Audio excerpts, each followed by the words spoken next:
रोहतास में चर्चित स्वर्ण कारोबारी की गोली मारकर हत्या मामले में पुलिस ने उद्भेदन कर लिया है। रोहतास एसपी रोशन कुमार के द्वारा अपने कार्यालय कक्ष में प्रेस कॉन्फ्रेंस किया गया है। उन्होंने बताया कि पिछले 22 अगस्त को एक स्वर्ण व्यवसायी सूरज कुमार की बड्डी मोड़ के पास अपाची बाइक सवार 3 अपराधियों के द्वारा गोली मारकर हत्या कर दी गई थी, जिसकी उद्भेदन कर ली गई है। इस मामले में पुलिस ने 3 लोगों को गिरफ्तार किया है। एसपी ने बताया कि सूरज कुमार के हत्या के लिए आरोपी प्रदीप कुमार सोनी ने साजिश रची थी। मृतक सूरज ने प्रदीप के ज़्यादातर ग्राहक को तोड़कर अपना ग्राहक बना लिया था तथा प्रदीप के विधवा बहन के घर पर भी काफ़ी आता जाता था, जिससे उसकी सामाजिक प्रतिष्ठा धूमिल हो रही थी। जिसके बाद उसने अपराधी सुरेश चौरसिया को हत्या करने की सुपारी 1.5 लाख रुपए में दे दी, जिसके बाद इस घटना में शामिल कुछ 5 अपराधियों के द्वारा गोली मारकर हत्या कर दी गई, जिसमें अपराधी सुरेश चौरसिया, साजिशकर्ता प्रदीप कुमार सोनी एवं लाइनर असगर शाह को गिरफ्तार किया गया है। जबकि सत्येंद्र कुमार चौधरी कुदरा में हुए एक हत्या मामले में जेल में बंद है, जबकि अन्य अपराधियों की गिरफ्तारी के लिए पुलिस के द्वारा छापेमारी की जा रही है। इस घटना को उद्भेदन के लिए एक एसआईटी बनाई गई थी, जिसका नेतृत्व अनुमंडल पुलिस पदाधिकारी 1 सासाराम कर रहे थे। पिछले 3 महीने के अनुसंधान के बाद इस घटना का उद्भेदन हुआ है।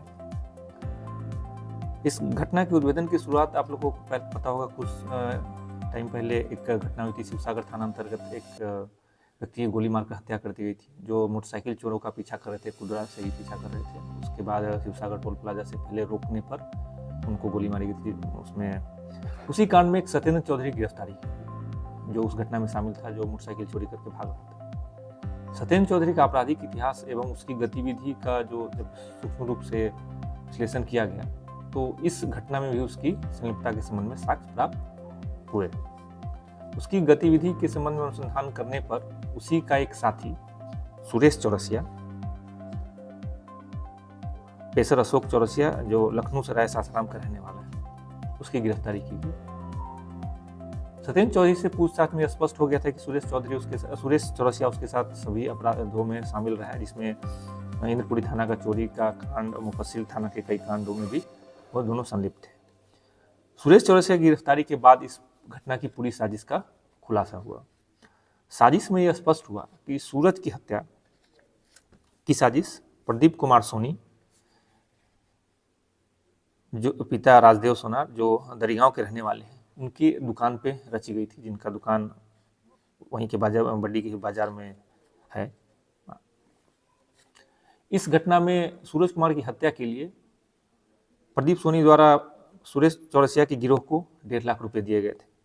घटना का कारण था कि जो सूरज था, उसने कुछ 3 साल पहले ही अपना अलग व्यवसाय शुरू कर लिया था। इससे पहले इन्हीं के रिश्तेदार के साथ वो काम करता था। साथ काम करने के बाद अलग होकर उसने अपना व्यवसाय शुरू कर लिया। और प्रदीप सोनी की एक रिलेटिव है, महिला है, वो विधवा है, उसके घर भी इसका लगातार आना जाना था। तो इसमें घटना के पीछे 2 चीज़ें थी। एक तो उसका व्यक्तिगत संबंधों के कारण भी था, और दूसरा एक व्यवसायिक प्रतिद्वंदिता भी थी, क्योंकि ये नया लड़का था और इसने मेहनत करके लोगों को घर घर जाकर सामान डिलीवर करता। इसकी वजह से कम समय में ही इसका जो व्यवसाय था ज़्यादा फलने फूलने लगा था। और इसमें व्यक्तिगत एंगल भी था कि इसके बहन के घर इसका आना जाना था, जो विधवा है, इसके लिए वो लोग मना किया था। और जो इनकी विधवा बहन है, उन्होंने अपने देवर को भी एक केस करके उनको जेल भेजा था। तो पूरा जो व्यक्तिगत एंगल इसमें इन्वॉल्व था। इसी एंगल की वजह से प्रदीप सोनी के दुकान में घटना से कुछ दिन पहले मीटिंग हुई, जिसमें सुरेश चौरसिया, एक और असगर है जो वहीं का रहने वाला है, वो, और एक और अपराधी जिसका नाम अभी हम लोग खुलासा नहीं कर रहे हैं, क्योंकि उसके विरुद्ध अनुसंधान जारी है, उसको गिरफ्तार करने का प्रयास जारी है। इन सब के द्वारा मीटिंग की गई, जिसमें असगर के द्वारा उसके मूवमेंट, उसकी जो गतिविधि है उस संबंध में इनको सूचना देने की बात स्पष्ट हुई। और घटना के दिन जब सूरज अपने एक दोस्त के साथ अपने दुकान से निकला, उस समय से उसका पीछा किया जा रहा था। उसके पीछे एक और उसका दोस्त भी था। पीछा करने के दौरान इन्होंने देखा कि एक घटनास्थल से कुछ दूर पहले उसका दोस्त गाड़ी से उतर गया। उसके बाद सूरज अकेला हो गया। उसके बाद नहर के पास उसको पैर से मार के उसकी मोटरसाइकिल को गिरा के, उसके बाद इन 3 लोगों ने उसके साथ पहले मारपीट की, उसका जो सोना था उसके बाद छीनने की कोशिश। उसके बाद उसको उसी मारपीट और छीन छोड़ के क्रम में उसको गोली मार के वहाँ से फरार हो गए।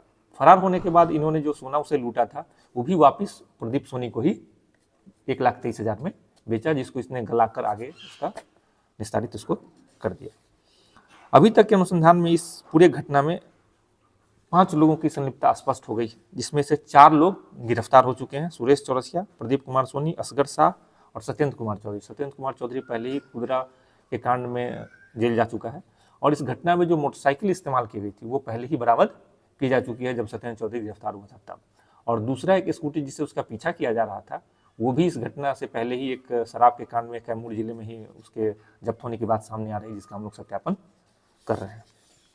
इस घटना के जो प्रमुख सूत्रधार थे उसके अतिरिक्त जो लोग भी इसमें शामिल थे, इन सब का लंबा आपराधिक इतिहास रहा है, जिसमें से सुरेश चौरसिया के ऊपर 14 से ज़्यादा कांड दर्ज हैं, जिसमें चोरी, लूट, डकैती, आर्म्स एक्ट, हत्या का प्रयास के कांड दर्ज हैं। असगर जो है ये पहले से शराब के तस्करी में संलिप्त रहा है, जिसमें इसके ऊपर 2 कांड दर्ज हैं। सत्येंद्र चौधरी का भी लंबा आपराधिक इतिहास रहा है, जिसमें अभी तक इस पर 5 कांड दर्ज हैं।